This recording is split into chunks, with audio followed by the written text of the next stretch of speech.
Hi Math 256 and welcome to Module 13. So this week, because of Veterans Day, we only have one lesson, so one in-person option. So this week we're going to be covering multiplying and dividing fractions. Let's look at what I've rated this. This is rated yellow or average. Meaning, again, depending on your experience, some students struggle with this topic. Procedurally, most students are okay, but trying to look at this from a new perspective of visually showing multiplication and division and really grabbing on to that copies of idea with fractions can be challenging. So we are going to look at how we can visually show a problem like 6 times 2/3. That would be 6 copies of 2/3. Instead of 2/3 times 6, which would be 2/3 of a copy of 6.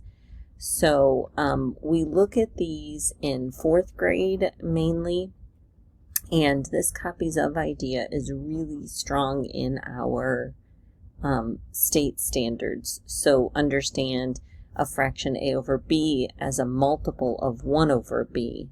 So for example, 5 over 4 as the product of 5 times 1/4.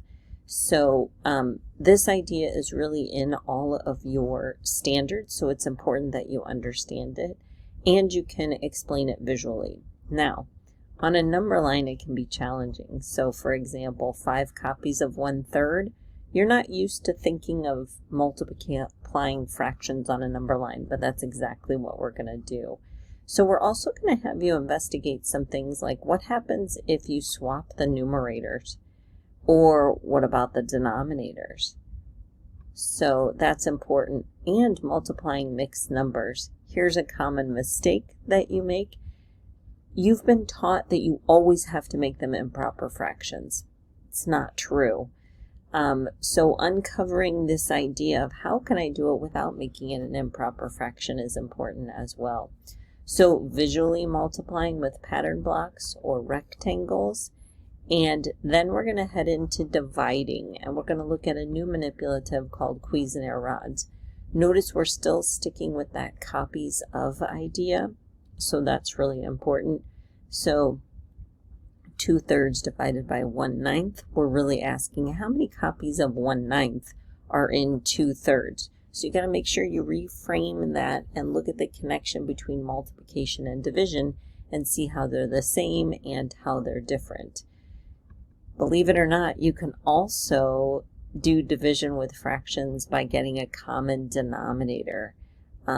This is a fascinating way to think of dividing fractions and why it works. So you were never told to get a common denominator when you divided, but why not? So a lot of students really like this, and it helps solidify their understanding of this material. So when we're in class, we'll get through as much of the material as possible, and then outside of class you will complete the assignments on your own.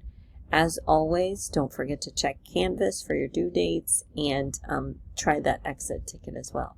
Thanks for watching.